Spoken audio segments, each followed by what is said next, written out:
Assalamualaikum warahmatullahi wabarakatuh. Alhamdulillahirrabbilalamin. Wassalatu wassalamu ala asrofil anbiya wal mursalin wa ala alihi wa sahbihi ajmain. Asyhadu an la ilaha illallah wa asyhadu anna muhammadan abduhu wa rasuluhu alladzi la nabiyya wa la rasula ba'dahu. Alhamdulillah, kita panjatkan puji syukur kehadirat Allah Subhanahu wa taala. Shalawat dan salam kita sampaikan pada baginda Rasulullah Shallallahu alaihi wasallam, keluarga, sahabat dan juga umatnya kita semua hingga akhir zaman. Amin ya Allah ya rabbal alamin. Alhamdulillah, sahabat-sahabat sekalian, Bapak Ibu sekalian di ruang Zoom maupun juga di YouTube ya, pada kesempatan kali ini, dan kita akan coba membahas ini satu tema yang paling update ya pada pekan ini, yaitu terkait dengan ya berita ya batalnya hukuman mati dari Sambo gitu ya. Dan karena ini kaitannya nanti dengan suasana ya peringatan kemerdekaan ya, di negeri kita ini, tentu akan sangat relevan ya untuk kemudian nanti kita ulas ya bagaimana kita meraih kemerdekaan, khususnya ya kemerdekaan politik ya secara hakiki. Jadi kita beri judul hari ini, ada apa di balik batalnya hukuman mati Sambo dan upaya untuk meraih ya kemerdekaan politik yang hakiki. Jadi Kak Rai dan sahabat-sahabat rahmatullah, kita mulai dulu dari fakta ini. Ya, saya ingin mengingatkan sebagai reminder saja tentang kebrutalan Sambo dengan kawan-kawan. Ya, jadi kalau kita lihat ini dari sumber ya yang dimuat di majalah Tempo ya pada 13 Agustus ya tahun 2022, dan ini terkonfirmasi ya di fakta persidangan ya bahwa pembunuhan yang terjadi pada kasus Brigadir J ini kira-kira kita bisa gambarkan bagaimana kekejamannya itu. Jadi yang bersangkutan itu ya Brigadir J pada saat itu di hadapan ya ada 4 orang ya yang kemudian dia dalam keadaan tidak berdaya begitu ya, dan kemudian ditembak gitu ya, tetapi kemudian tidak langsung mati begitu ya kira-kira, dan kemudian akhirnya dieksekusi oleh Sambo gitu ya. Ini sekedar untuk menggambarkan dan mereminder kita, karena sekali lagi kita sering lupa ya, sehingga mudah-mudahan ini bisa menjadi satu gambaran bahwa kebrutalan yang kemudian terjadi ini tidak main-main gitu ya. Jadi ketika nanti faktanya hari ini ada pembatalan hukuman ya berdasarkan kasasi, tentu kemudian kita akan bertanya-tanya lebih jauh begitu ya, ada apa sebenarnya begitu ya. Dan inilah yang kemudian dua sketsa ini untuk memudahkan merimain kita bagaimana kasus Brigadir J ini kemudian terjadi, dia meninggal, dan kemudian masih dengan banyak tuduhan begitu ya, dia melakukan ini, melakukan itu dan seterusnya, dan akhirnya divonislah kemudian Sambo khususnya itu dengan hukuman mati. Kemudian istrinya ya Putri itu mendapatkan hukuman 20 tahun ya pada persidangan tingkat pertama, kemudian dikuatkan di persidangan tingkat kedua. Nah, tetapi ternyata di tingkat kasasi ya justru kemudian Sambo itu dibatalkan hukuman mati menjadi hukuman seumur hidup, sementara si Putri itu mendapatkan keringanan ya. Kalau Kang Ai belanja ini dapat diskon 50% begitu ya, dari 20 tahun menjadi 10 tahun ya. Walau alam bisawab, apakah nanti akan sebanyak itu pula dia jalani, kita bisa lihat. Nah, kita mulai dulu dari sini, ketika vonis itu disampaikan oleh MA ya, maka muncul satu berita bahwa Verdi Sambo batal dihukum mati. Nah, Wamenkumham itu mengatakan setiap putusan harus dianggap benar dan dihormati. Ya, dia bicara secara normatif. Ya, kata-kata ini sebenarnya bisa dipersoalkan begitu ya. Jadi setiap keputusan harus dianggap benar gitu ya. Kalau itu bertentangan, tentu saja tidak bisa kita dianggap benar kalau kita melihat dari fakta bahwa tidak setiap keputusan itu benar gitu ya. Nah, nanti tentu standarnya apa gitu ya, dan ini penting ya, karena poinnya tadi itu bahwa kasus Sambo ini ya itu ternyata berujung ya pada anti klima, karena kita tahu bahwa apa yang terjadi hari ini tentu tidak lepas nanti dari sistem hukum ya yang apa namanya hari ini berlaku begitu ya. Jadi Wamenkumham itu kemudian mengatakan ya intinya bahwa setiap putusan pengadilan harus dianggap benar dan dihormati gitu ya. Nah ini penting gitu ya. Jadi nanti menjadi gambaran bagi kita. Nah yang kedua itu adalah MA ya beritanya diskon. Nah ini saya menarik ini menggunakan kata diskon, hukuman mati dari ya Chandrawati dari 20 tahun menjadi 10 tahun. Gitu ya. Dari ini saja kalau kita lihat fakta tadi ya fakta yang terjadi sebenarnya fakta yang terjadi kan Brigadir J itu kan sudah mati, sudah meninggal gitu ya. Jadi tidak bisa lagi dikembalikan, tetapi pelakunya karena posisinya mereka sebelumnya itu apa namanya memiliki kekuasaan yang sangat luar biasa ya sebagai apa kepala propam ya pada saat itu. Kalau orang mengatakan polisinya polisi gitu ya, karena polisi manapun kalau sudah berhadapan dengan propam katanya gemetaran gitu ya, entah kalau berhadapan dengan Allah apakah gemetaran atau tidak begitu ya. Jadi kalau sudah menghadapi propam itu konon katanya sudah pada gemetaran begitu ya yang ada di situ. Nah kemudian di sisi yang lain ya menurut pakar ya hukuman mati dari Verdi Sambo ini batal, maka upaya hukum keluarga Brigadir J sudah selesai. Itu jadi dalam konteks ya sistem hukum hari ini, maka yang penting justru lebih detail lagi kita mendapatkan gambaran bahwa pakar sebut ya pidana penjara seumur hidup dari Verdi Sambo bisa berkurang lewat KUHP baru. Jadi ini sudah kita bisa lihat ya. Jadi dari skenario tadi hukuman mati itu pun ya menurut pakar ya nanti kita tahu bahwa sebelumnya kita sudah punya KUHP yang baru ya hari ini yang juga banyak dipersoalkan gitu. Kita sudah pernah beberapa kali membahas ya tentang persoalan itu, dan dia menyebut bahwa dalam kasus Sambo ini gitu ya walaupun dia sudah jadi itu kan turun ya sudah di ini kan menjadi penjara seumur hidup, dia masih bisa berkurang gitu. Nah bagaimana prosesnya bisa berkurang itu? Jadi kata Albert Aris ya dia ini salah satu penyusun ya daripada KUHP yang baru begitu ya, perubahan di KUHP yang baru. Jadi dia mengatakan bahwa putusan pidana penjara seumur hidup ya itu bisa berkurang jika KUHP yang baru mulai berlaku gitu ya. Jadi diketahui bahwa sebelumnya tadi ya ada perubahan dari apa keputusan pidana mati menjadi penjara seumur hidup begitu ya. Jadi dia mengatakan dimungkinkan gitu ya meski prosesnya panjang.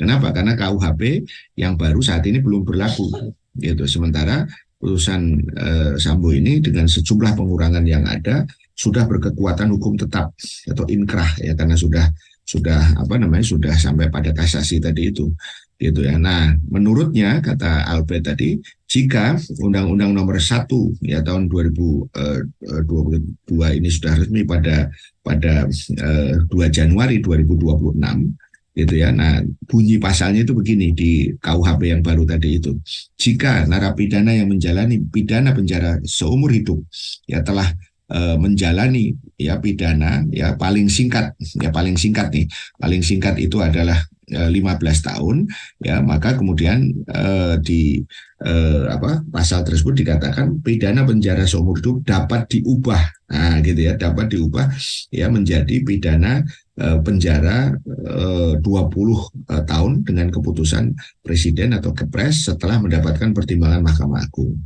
Ketentuan mengenai tata cara pelaksanaan pidana penjara seumur hidup menjadi pidana 20 tahun sebagaimana dimaksud ya itu diatur dengan peraturan pemerintah. Jadi dari sini sudah kelihatan kan terlepas dari persoalan syarat ya yang ada. Kalau seandainya nanti suatu hari KUHP baru yang baru itu berlaku dan putusan dari yang bersangkutan nggak berubah tetap seumur hidup, maka ya pasal 69 KUHP baru ini bisa menjadi berlaku dengan catatan ya sudah menjalani ya penjara ya paling singkat ya 15 tahun gitu ya. Jadi ini yang ada. Karena apa? Karena bisa jadi kemudian dia diubah menjadi pidana penjara paling lama 20 tahun gitu ya. Jadi nanti dari seumur hidup tadi kemudian diubah dulu menjadi 20 tahun. Nah, 20 tahun itu dia konon itu harus menjalani 15 tahun dulu, ya kan, berarti tinggal 5 tahun tuh, ya baru kemudian nanti dilakukan apa namanya perubahan hukum yang tadi itu. Jadi tidak menutup kemungkinan dia bisa bebas, gitu ya. Jadi dari sini ujungnya kita bisa melihat gitu proses ini dengan sistem hukum yang berlaku. Ya meskipun di situ dikatakan perubahan ini tidak otomatis ya berlaku, tapi ini sebenarnya hanya hal-hal yang teknisnya saja begitu ya, karena sebenarnya intinya dia bisa berubah ya menjadi hukuman apa namanya yang lebih rendah, bahkan kemudian tadi bebas. Ya kalau dia sudah menjalani hukuman 15 tahun terus kemudian 20 tahun itu ternyata ya dia diubah ya karena terkait dengan nanti ada beberapa syarat dan ketentuan, maka itu memungkinkan terjadinya kebebasan tadi. Nah, apa tanggapan dari keluarga pihak apa namanya Brigadir J?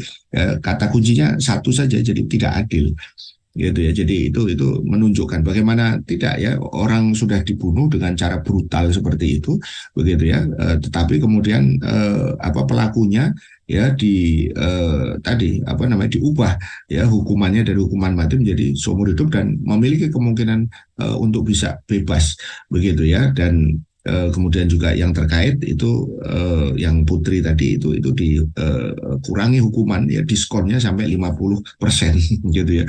Ya ini tentu semakin apa namanya membuat tadi apa namanya rasa keadilan kita itu terusik gitu ya. Nah, dari pihak pengacara dia mengatakan tidak adil ya, mengecewakan keluarga dan tidak menjadi representasi dari masyarakat ya, kata pengacara keluarga Brigadir J ya Pak Kamarudin Simanjuta begitu ya. Kamarudin juga mengatakan bahwa pihaknya sudah menduga MA akan meringankan ya, dia sudah menduga ya hukuman Verdi Sambo tadi karena adanya lobi politik ya. Sebenarnya kami sudah tahu putusan akan seperti ini melalui yang disebut dengan lobi-lobi politik, pasukan bawah tanah dan sebagainya ya. Tapi sangat kecewa juga karena ya hukuman tadi dari setingkat EMA masih bisa dilobi-lobi dalam tanda petik gitu ya. Kemudian Kamarudin mengatakan ketika terdakwa memiliki peran dalam pembunuhan berencana gitu ya, terlebih di situ dia katakan ya Putri Chandrawati yang dinilai sebagai pelaku utama yang pada awalnya telah mengaku ya dilecehkan gitu kan oleh Brigadir J, kemudian mengadu suaminya serta menggerakkan dua ajudannya untuk terlibat dalam penembakan dari Brigadir Joshua tadi itu.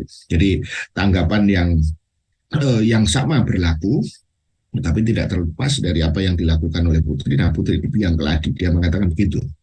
Jadi apa yang dilakukan oleh PC ini, Putri Chandrawati, jauh lebih jahat ya daripada yang lainnya, tapi dia sangat diringankan hukumannya menjadi tadi dipotong 50%. Gitu.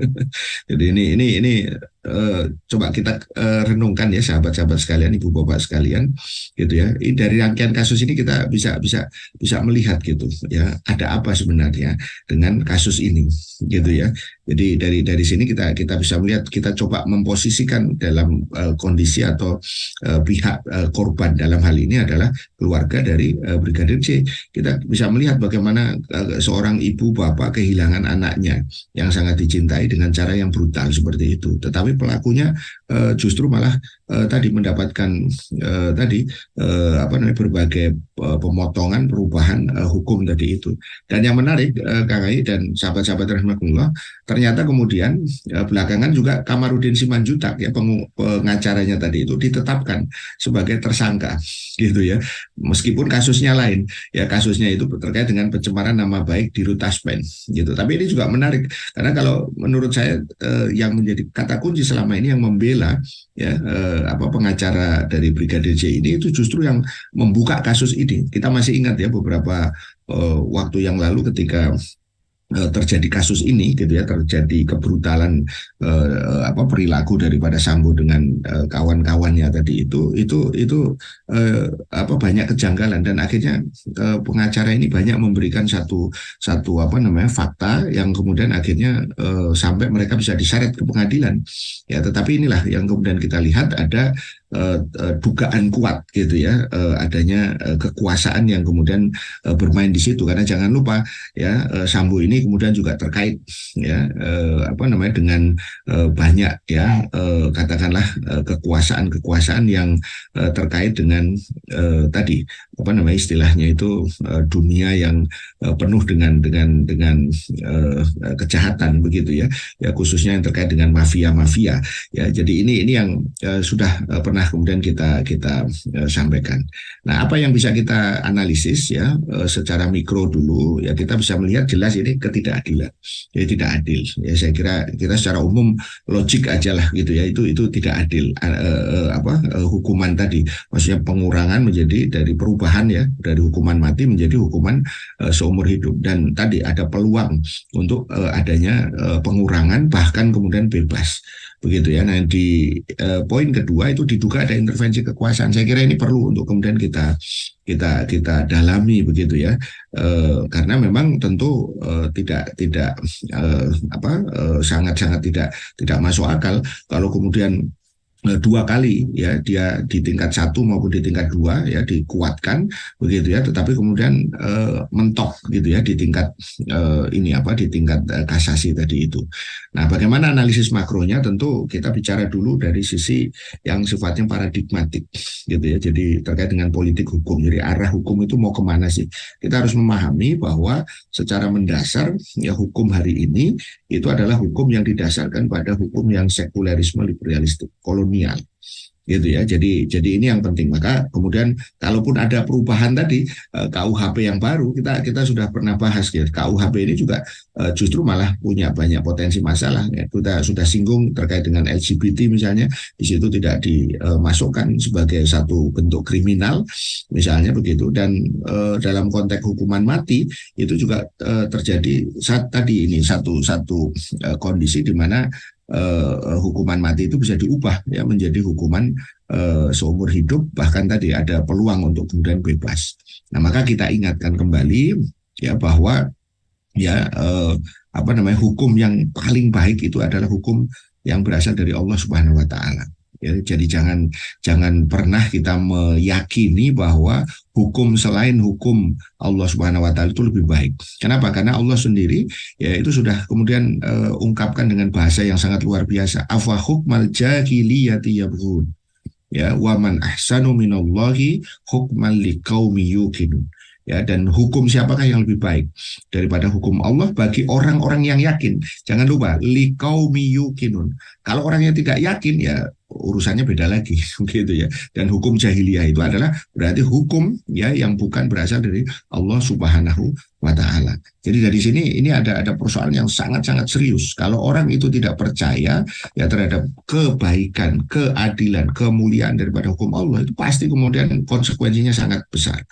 Gitu ya. Seorang mukmin pasti yakin bahwa hukum Allah lebih baik dari hukum manusia. Maka pola daripada ayat yang ada di dalam surah Al-Maidah ayat 50 ini itu menarik gitu ya. Ini tidak perlu dijawab, bahasanya itu retorik gitu ya. Jadi karena kita sudah tahu sebenarnya ya pastilah hukum Allah lebih baik, tapi pada faktanya banyak orang yang lebih yakin pada hukum manusia. Itu yang penting untuk digarisbawahi. Sebagaimana mereka juga yakin ya seorang mukmin itu bahwa penerapan hukum Allah itu akan membawa kepada kebaikan bagi individu, masyarakat dan juga negara. Ini yang kita sebut sebagai rahmatan lil alamin. Jadi Islam itu akan menjadi rahmatan lil alamin manakala diterapkan. Jadi bukan malah kemudian ditafsir ulang, istilahnya diliberalisasi sedemikian rupa dari sisi sudut pandang dan seterusnya. Kenapa? Di dalam satu hadis Rasulullah SAW itu kemudian bersabda ya, hadun ya yu'malu bihi fil ardi khairun li ahlil ardi min ayyum toru ya arba'ina subahan. Suatu hukum yang ditegakkan di bumi ya, yaitu hukum Allah tadi itu maksudnya lebih baik ya daripada diberikan hujan selama 40 hari. Ya, ini konteksnya kita tahu bahwa orang itu kalau diberi hujan tentu saja adalah satu karunia gitu ya. Bahkan selama 40 hari pun itu berarti karunia dari Allah Subhanahu wa taala. Tapi satu hukum Allah itu ditegakkan itu jauh lebih baik ya daripada hujan yang selama 40 hari tadi itu. Ya, artinya apa? Paradigma dan hukum ya Islam itu didasarkan pada asas keimanan ya, pada akidah tadi itu. Dan kejahatan atau kriminal, jarima adalah tindakan pelanggaran hukum Islam. Kejahatan adalah perbuatan tercela, al-qabih, ya, dan tercela itu apa yang kemudian dicela oleh oleh Allah Subhanahu wa taala. Syariat menetapkan perbuatan tercela sebagai dosa atau zunub, ya, yang harus dikenai sanksi. Jadi dosa itu apa sih? Substansinya itu adalah kejahatan, ya, meninggalkan yang fardu dan mengerjakan yang haram, gitu ya. Jadi poin ini penting untuk kemudian dikaitkan bahwa ketika seseorang itu melaksanakan hukum pun itu karena memang tadi karena kedekatan, ya, dia, ya, dengan Allah Subhanahu wa taala itu yang mendorong, artinya keimanan itu. Ya, kalau dalam bahasa lain itu yang disebut nanti dengan kesadaran akan hubungan dengan Allah Subhanahu wa taala itu.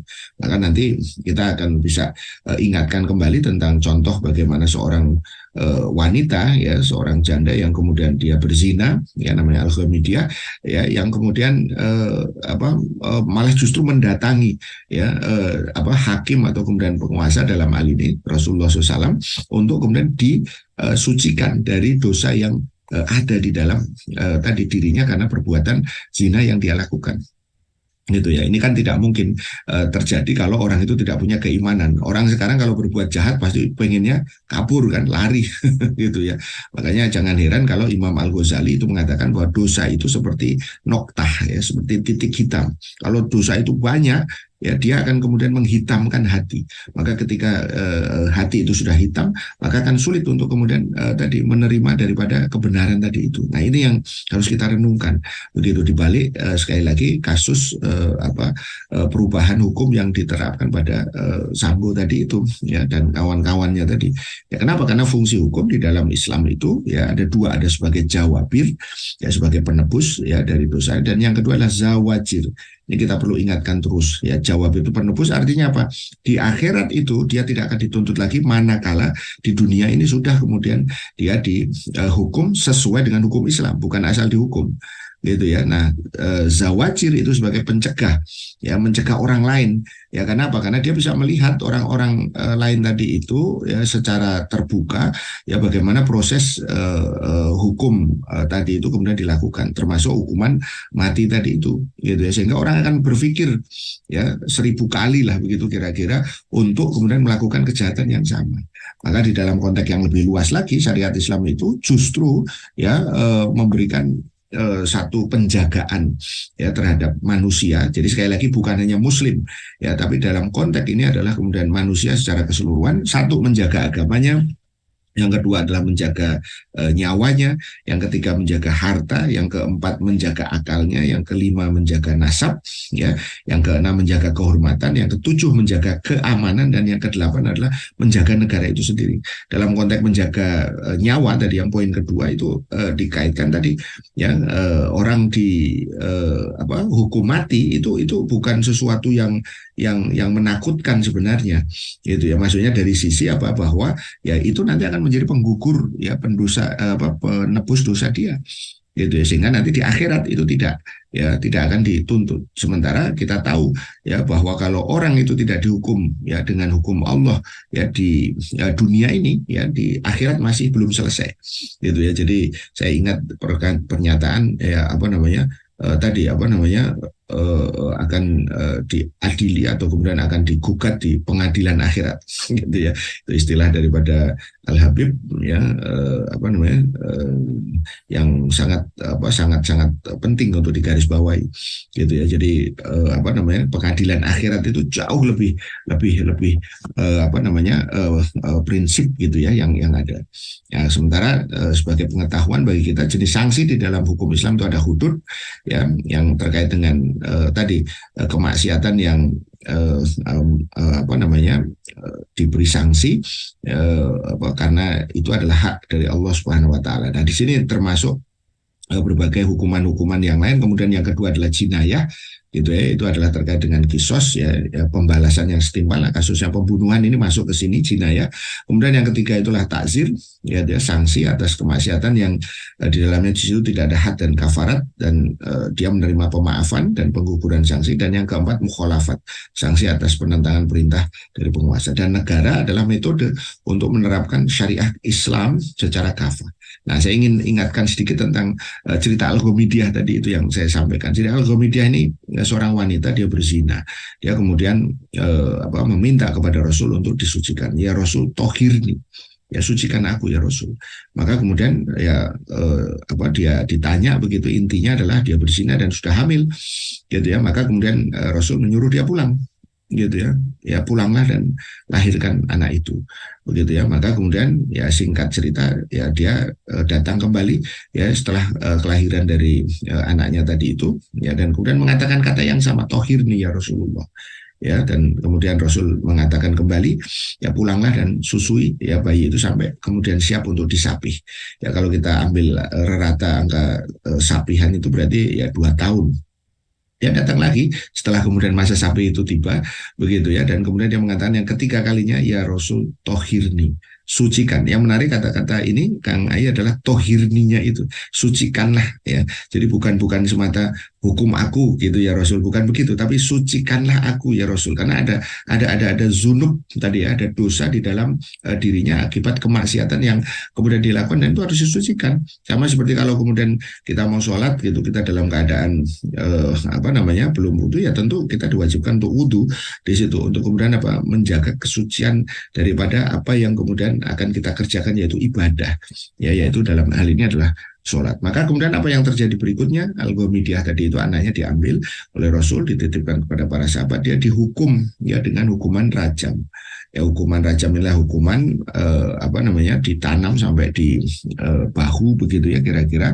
Ya terus kemudian dilempari batu sampai meninggal, gitu ya. Ketika dilempari batu ya darah itu muncrat, begitu ya. Ketika muncrat kena ya salah seorang sahabat, dan spontan dia mungkin mengucapkan kata-kata yang tidak pantas begitu kira-kira. Kemudian Rasul malah menegur, ya jaga mulutmu, jaga lisanmu, karena sesungguhnya ya tobat wanita ini sudah diterima.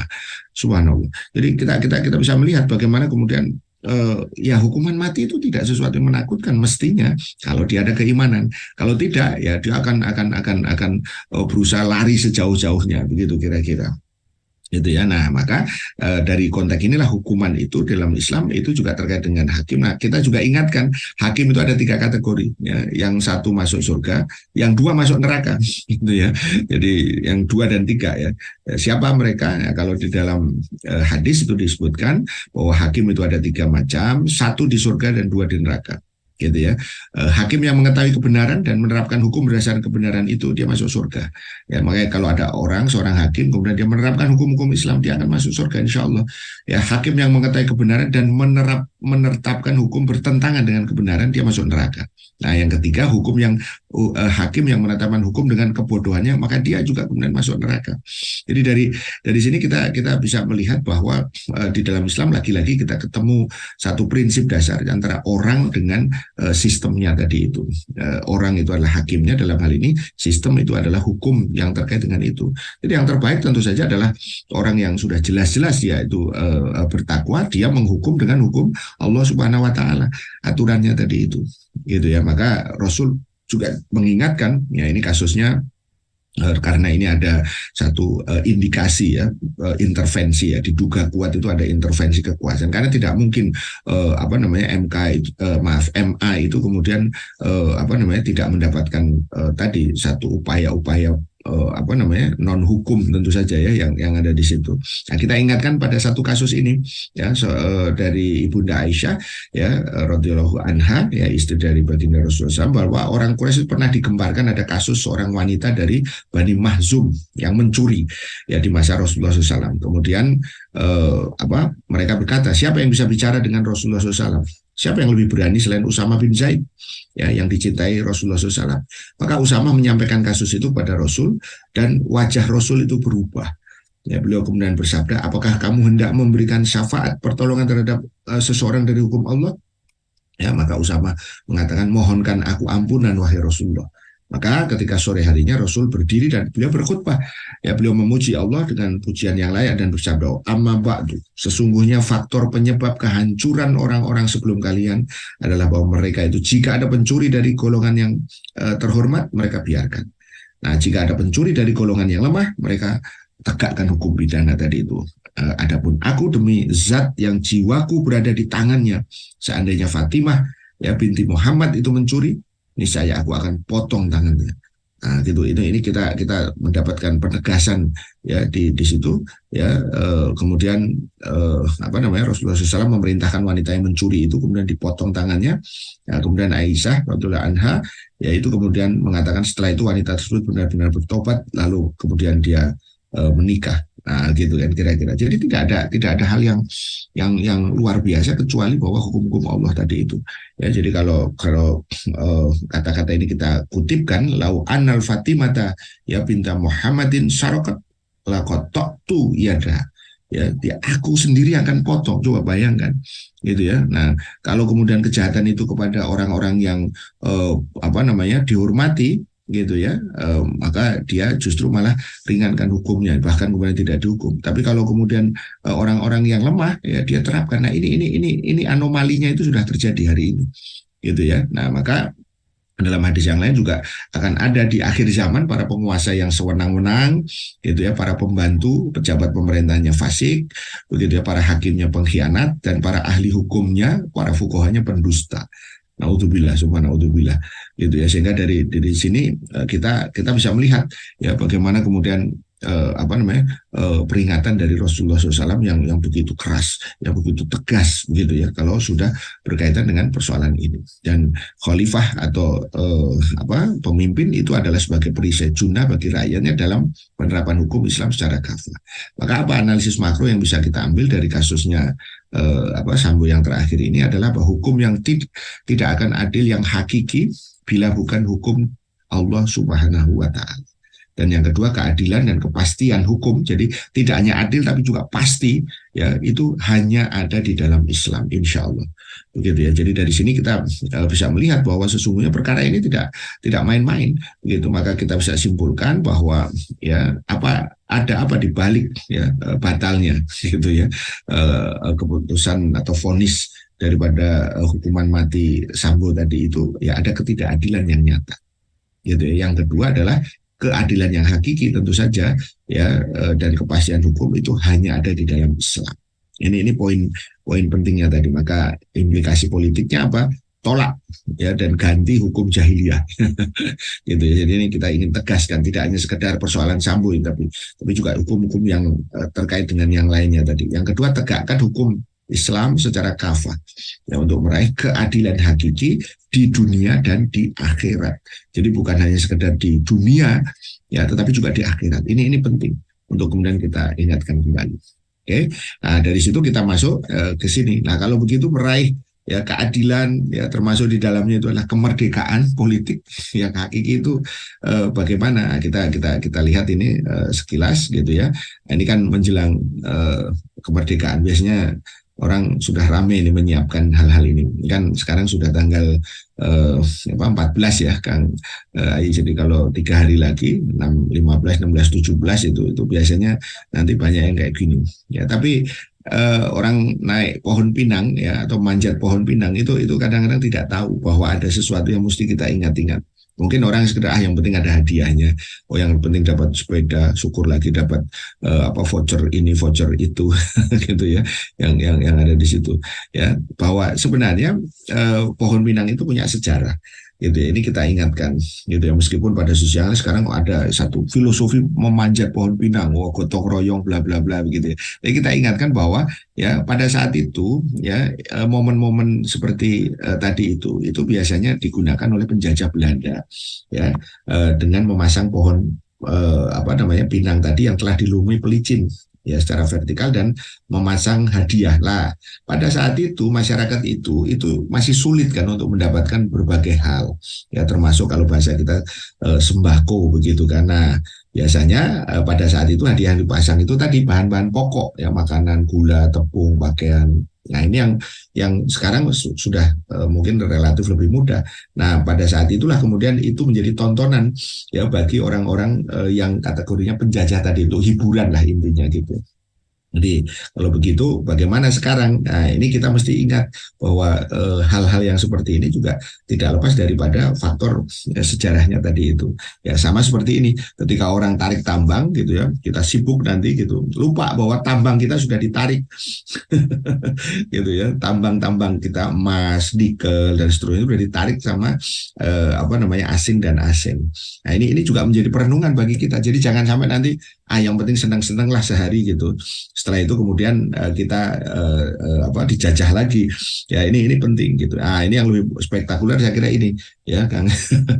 Gitu ya. Jadi orang sekarang ini untuk sampai pada kehebohan bahkan untuk viral saja ya itu melakukan hal-hal yang seperti ini gitu ya untuk menjadi hantu gitu. Padahal ketika nanti apa namanya dilihatkan yang aslinya gitu mereka takut juga begitu.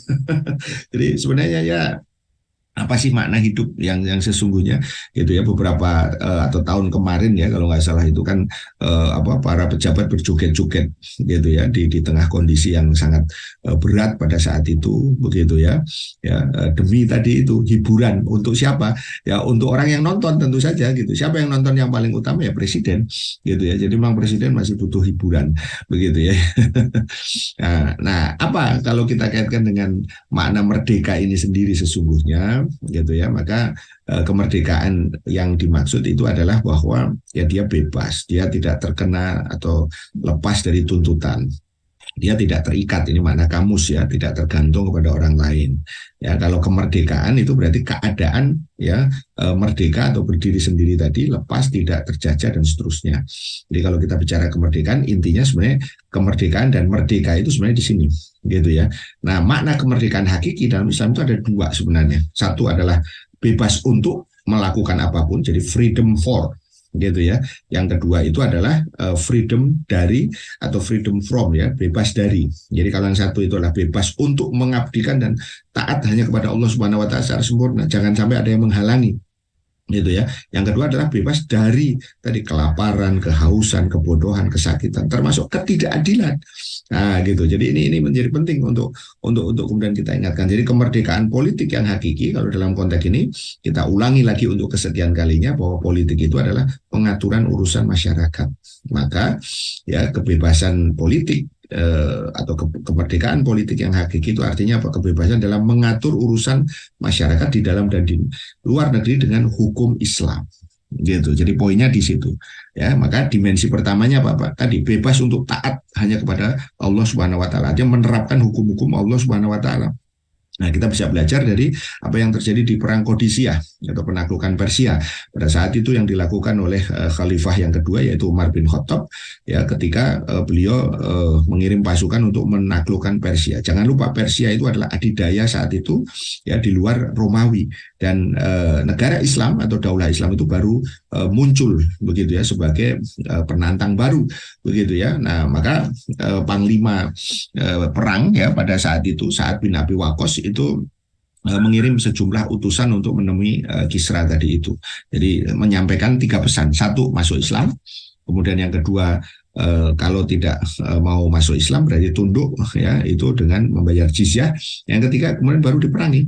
Nah, ada beberapa utusan ya ada An-Nu'man bin Muqarrin gitu ya. Kemudian ada apa namanya Al-Mughirah bin Syu'bah begitu ya dan kemudian ada Robi ya bin Amir. Nah ini menarik Robi itu yang akan kita ceritakan di sini ya Robi bin Amir itu datang ya kepada Rustum ya kepada panglima perang ya daripada Persia pada saat itu. Robi datang dengan mengendarai kuda pendek ya berambut panjang ya membawa pedang yang disarungkan pada lipatan bajunya yang sudah usang ya tombak dan perisai ya dan juga busurnya. Kemudian dia masuk menemui Rustum ya dan pasukannya yang menghiasi ruangan itu dengan bantal-bantal yang dirajut dengan benang emas dan permadani dari sutra gitu ya. Jadi singkat cerita ini ada dua kontras ya dari dua sosok yang kontras. Yang satu itu begitu sederhana ya dengan penuh tapi kegagahan, keberanian dan kemuliaan. Jadi dia sederhana itu bukan berarti menjadi rendah, gitu kan. Nah, kemudian yang kedua apa namanya dia menyuruh turun gitu ya pasukan tadi itu, tapi dia tidak mau, gitu ya. Tetapi dia kemudian baru turun ya, setelah kemudian ada di atas perpadani baru dia turun dari kuda dan mengikatkan pada dua bantal yang ya sobek gitu ya. Jadi apa namanya, orangnya sangat sangat sangat unik gitu ya, yang ada di situ ya. Dan kemudian Robi ketika apa namanya sudah turun itu dia mengatakan, aku tidak pernah berniat mendatangi kalian, tapi kalian yang mengundangku datang kemari. Jadi jika kalian memerlukan, maka biarkan aku masuk dengan seperti ini, dan jika tidak ya aku akan pulang. Gitu kan kira-kira. Jadi sederhana aja, kalau mau nerima ayo gitu ya, kalau kalau tidak aku pulang aja gitu ya. Nah, dalam dalam konteks ini kemudian akhirnya apa yang mendorongmu bersikap demikian? Maka Robi itu kemudian menjawab, kami tidak suka duduk di atas perhiasan kalian ini. Maka mulailah Rustum berbicara dengan Robi bin Amir, dan kemudian dia mengatakan, apa yang membawamu kemari? Nah, kata kunci ini yang penting. Sesungguhnya Allah mengirim kami untuk mengeluarkan hamba dari penyembahan kepada hamba menuju penyembahan kepada Allah. Ya, dari kesempitan dunia menuju kelapangannya, dan dari kezaliman berbagai agama kepada keadilan Islam.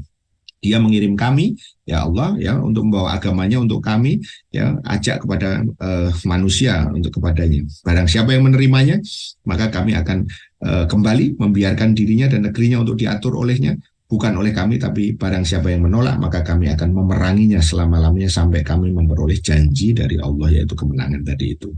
Ini satu prinsip yang sangat luar biasa, dan akhirnya kita tahu kan, Persia itu akhirnya berhasil ditundukkan begitu ya oleh daulah Islam.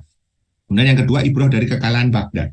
Ya, kita tahu, kita sudah pernah bahas ini di dalam satu referensi ya, namanya Social Glimpses of Modern Iraq History. Di situ dikatakan bahwa ada cerita kisah tentang Jenderal Frederick Stanley Maude. Ya, dia ini adalah apa namanya, panglima daripada sekutu, dalam hal ini Inggris ya, yang ada ketika mereka menaklukkan Baghdad tahun 1917. Jadi pada saat itu dia datang ke Irak gitu ya. Menurut cerita yang disampaikan oleh Dr. Ali Al-Wardi dalam buku tadi itu, ya datang ketemu seorang penggembala, ya kemudian panggil penerjemah dan kemudian meminta ya menerjemahkan kepada penggembala tadi. Ya, dia mengatakan, jenderal akan memberi kamu 1 pound jika kamu menyembelih anjingmu yang berlarian di sekitar domba-dombamu itu. Nah, anjing itu adalah kebutuhan penting bagi penggembala karena ia ikut menggiring kawanan dan membantu melindungi. Tapi 1 pound itu ya pada saat itu dapat membeli setengah kawanan domba. Jadi besar itu ya kalau dalam konteks ini 1 pound sterling ya, karena dia orang Inggris. Kemudian dia menyembelih anjingnya itu ya, demi 1 pound tadi itu, dan dibawa ke depan jenderal. Kemudian Jenderal Maude tadi itu ya, dia mengatakan, aku beri 1 pound lagi jika kamu mau nguliti. Gitu, jadi sudah disembelih ya, kemudian dia dikuliti anjingnya sendiri tadi itu ya, yang selama ini membantu dia. Maka kemudian penggembala itu menerima dan dikuliti.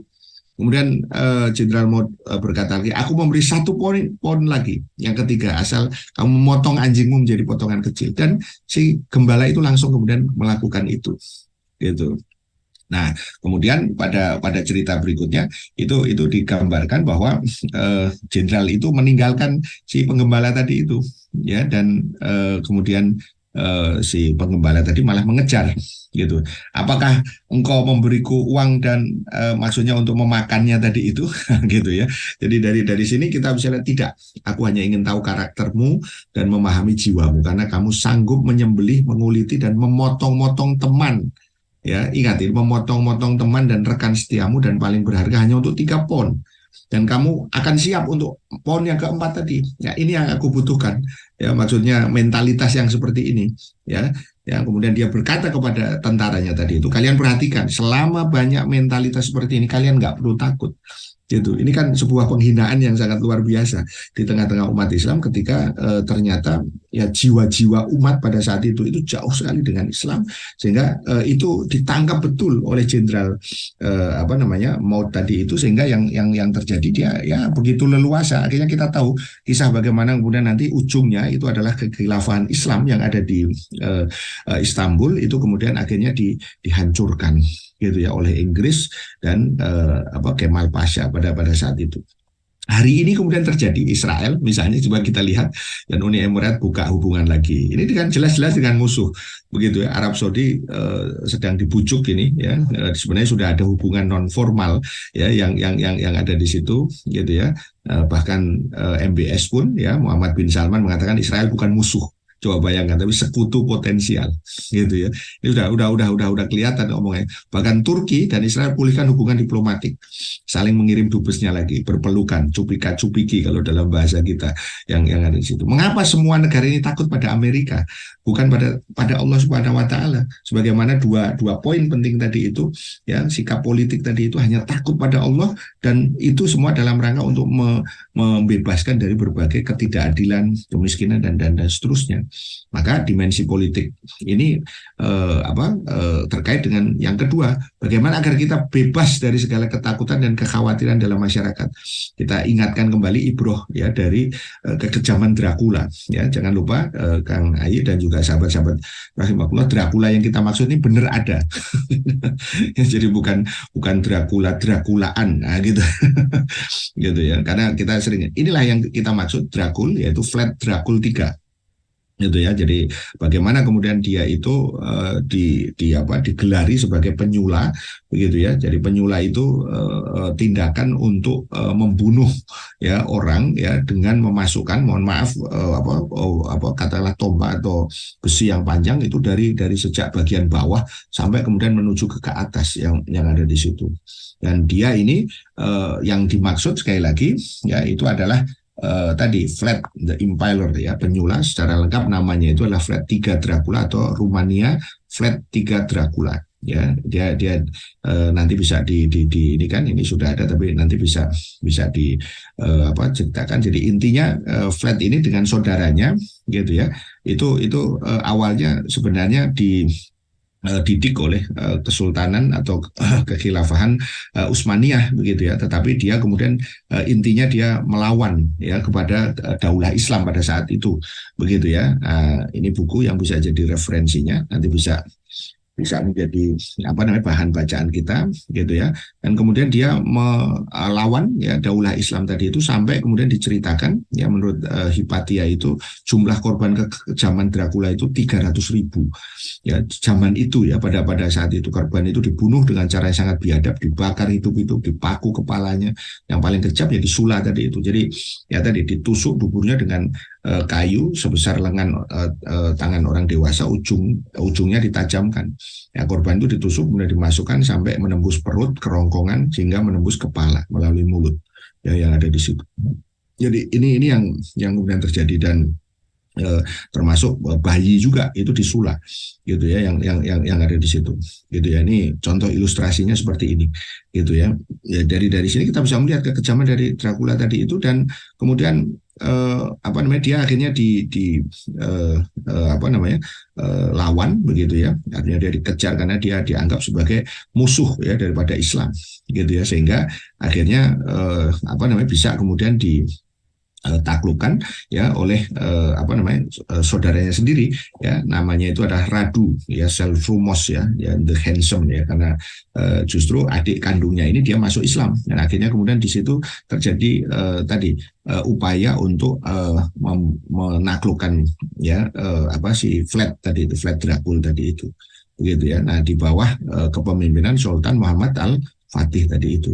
Nah, apa relevansinya dengan masalah politik ya di negeri ini? Kita mungkin hari ini takut ini, takut itu, gitu ya, takut zolimi dan segala macam, gitu ya. Sehingga kita hari ini berkali-kali saya katakan ada dalam kondisi negara yang diterapkan di situ apa yang disebut dengan negara korporasi. Negara hanya menjadi instrumen dari kepentingan bisnis, keputusan politik mengabdi pada pemilik modal, ya, maka oligarki lah yang berkuasa antara kapitalis dan politikus itu. Kemudian mereka ya berzina gitu kira-kira. Jadi berzina itu berselingkuh dengan segala macam. Akhirnya terjadilah kemudian kehidupan yang materialistik, kesenjangan, dehumanisasi, rakyat terzolimi, kehancuran dan fasad. Dan di sini tuntutan perubahan itu akan semakin kencang. Nah, inilah peran dakwah, baik dalam konteks secara perubahan pribadi orang, maupun secara secara sistemik gitu ya. Maka kita ingatkan kembali bahwa di berbagai tempat ya, oligarki ini sudah sangat-sangat merajalela gitu ya, dan bahkan termasuk di Amerika ini beberapa contoh buku yang mengkritisi tentang masalah tadi apa oligarki tadi itu. Nah, ini kemudian kita bisa lihat wujudnya dalam konteks semua bidang bidang pemerintahan misalnya. Kita bisa melihat dari trias politika ya menjadi trias korupsi ya gitu ya. Jadi ini sudah kita berkali-kali sampaikan, ini untuk remind ya di dalam kaitannya dengan suasana peringatan kemerdekaan. Jadi jangan sampai nanti kemerdekaan ini sebenarnya untuk siapa gitu ya. Kemudian ini saya kira juga sudah sering saya sampaikan ya, pernyataan Pak Mahfud ini 92% calon kepala daerah didanai cukong, malaikat masuk ke sistem Indonesia pun bisa jadi iblis begitu ya. Ya, lingkaran setan inilah yang kemudian sering terjadi dalam konteks negara korporasi. Jadi penguasa plus pengusaha. Jadi pengusaha, kalau saya katakan pengusahanya banyak berarti hahaha gitu kan kira-kira.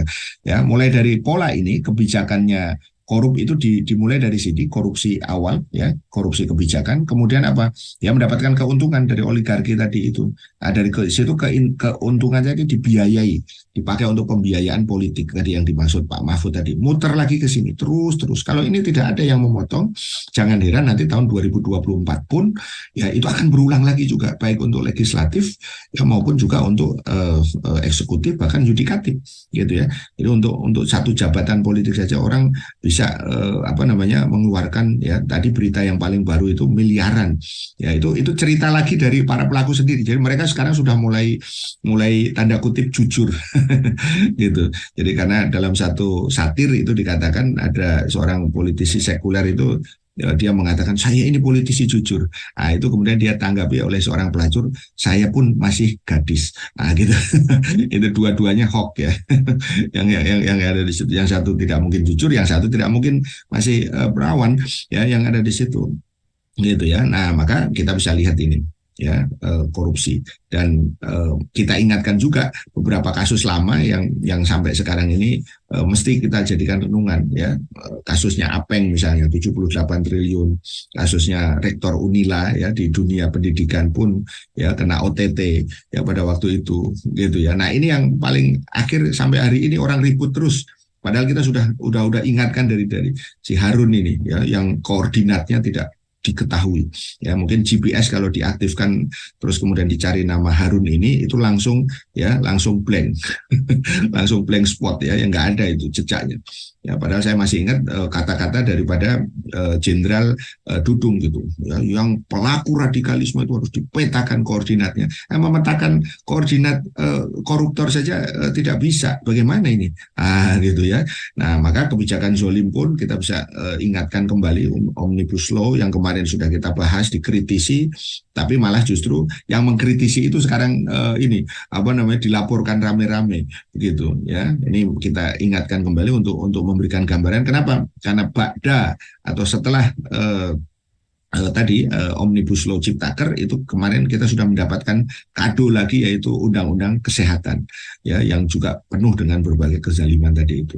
Ya, ini kita ingatkan ya, agar jangan sampai kita ini mudah lupa tentang apa yang sudah terjadi, termasuk penolakan daripada PBNU dan Muhammadiyah, kemudian juga MUI begitu ya. Dan akhirnya kita tahu MK memutuskan Undang-Undang Ciptaker waktu itu inkonstitusional bersyarat gitu ya, tapi kemudian ditetapkan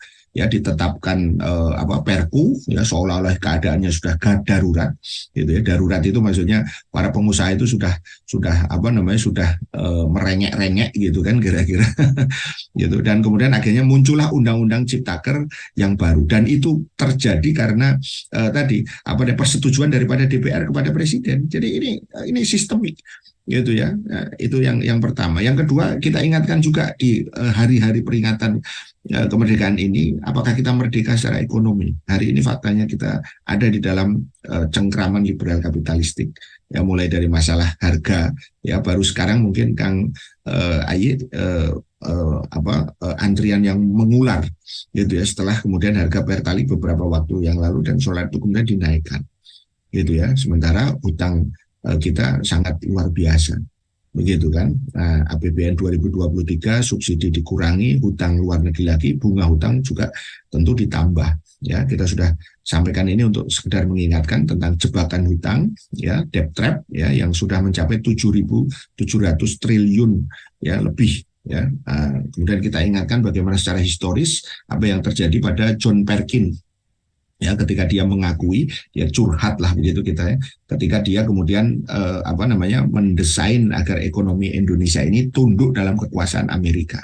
Ini curhat ya, setelah dia mungkin ternyata dosa saya itu gitu ya, itu ternyata luar biasa begitu ya, dari hutang luar negeri Indonesia pada saat itu hanya 15 triliun gitu ya, kemudian akhirnya 30 triliun ya tahun 65, dan terus berkembang dari sejak masa Soeharto tadi itu. BUMN pun juga hari ini mengalami kondisi yang sangat-sangat berat ya, berdarah-darah gitu ya. Kemarin polemik bagaimana Pertamina itu menggelontorkan dana untuk komisaris saja miliaran gitu ya. Sementara apa yang bisa kemudian dilakukan oleh komisaris tadi itu gitu ya.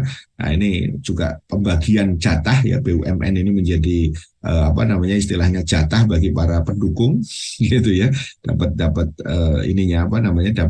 bagiannya gitu ya, dan BUMN itu menjadi alat politik transaksional gitu ya. Kemudian BUMN juga mengalami kondisi yang berdarah-darah karena menjadi sapi perah tadi. Bahkan Garuda pun ya pada waktu itu sudah kita sampaikan sudah lebih ya dari cukup ya, Garuda itu secara teknis bangkrut. Ya masih ada itu karena dia disuntik lagi begitu ya. Jadi ini yang penting ya, ini beberapa daftar dari BUMN yang mengalami potensi yang luar biasa untuk bangkrut tadi itu gitu ya. Nah, sementara sumber daya alam dikuasai asing ya, kita sudah sampaikan. Kemudian kasus ketiga, politik sosial budaya ya, semakin permisif dan liberal ya dalam konteks pergaulan pria dan wanita gitu ya. Ini saya kira saya ingin remind saja beberapa ini bagian ya terkait dengan kondisi yang sangat berat ya hari ini, tetapi justru kita gagap ya di dalam meresponnya tadi itu ya. Apa waktu itu yaitu Undang-Undang Tindakan Kekerasan Seksual TPKS yang justru malah kemudian digunakan, dan dalam konteks mahasiswa itu adalah Permendikbud. Pertanyaan, apakah itu solusi? Begitu ya. Ini sudah kita pernah bahas sebelumnya. Ya, justru ini nanti malah melegalkan berbagai hal-hal yang justru dilarang ya dalam pandangan Islam ya, termasuk terkait dengan persoalan seksualitas tadi itu ya. Nah, ini Permendikbudnya kita ingatkan kembali biar tidak mudah lupa ya. Kita ini sekali lagi mudah lupa ya yang ada di situ gitu ya. Nah, karena di situ ada problem apa itu kekerasan seksual atau sebenarnya kejahatan. Ya bukan masalah keras-kerasan ya, tapi masalah kejahatan atau tidak gitu ya. Yang kedua adalah sesat pikir ya. Kalau yang disebut dengan sexual consent, kalau persetujuan seksual maka itu tidak masalah begitu ya. Tapi kalau dipaksa baru masalah gitu ya. Sementara dalam Islam ya, hubungan sah itu hanya dalam konteks akad pernikahan dan menutup celah ya bagi semua kemaksiatan. Ya, maka kita ingatkan kembali tentang dosa dari zina itu. Didekati saja, wala taqrabuz zina innahu kana fahisatan wa sa'a sabila. Didekati saja tidak boleh, apalagi dilakukan, karena suatu perbuatan yang keji dan buruk. Haramnya LGBT ini untuk kesekian kalinya kita ingatkan ya, agar kita semakin waspada ya, itu adalah penyimpangan dan penyakit yang berbahaya ya, gerakan global dia, jangan main-main begitu ya. Ya, sehingga kemudian kemarin kita sudah bahas cukup panjang dukungan dari banyak perusahaan besar, dan yang ketiga jelas sikap Islam itu adalah LGBT kriminal, dan ini sayangnya sekali lagi KUHP pun juga abe tentang masalah itu begitu ya. Kemudian yang keempat ini adalah politik radikalisme. Kita ingatkan kembali tentang sebagai wujud ketakutan atas kebangkitan dari umat Islam mulai dari sejak peristiwa 9/11 ya, 9/11 begitu ya, Islamofobia di mana-mana gitu ya, sampai kemudian upaya untuk menundukkan Islam ya, dalam bentuk modernisasi Islam yang kemudian kita kenal sebagai sekarang ini moderasi ya, beragama. Itu padahal intinya adalah untuk tunduk kepada Barat. Umat Islam diadu domba ya dengan politik belah bambu, dengan isu radikalisme dan terorisme tadi. Ya, Nah, kemudian juga jangan lupa tentang ajaran Islam, khilafah dan jihad itu distigma habis-habisan, ya, dengan negatif, dikriminalisasi, dikaitkan dengan ISIS, terorisme dan radikalisme, padahal akarnya itu adalah Islamofobia.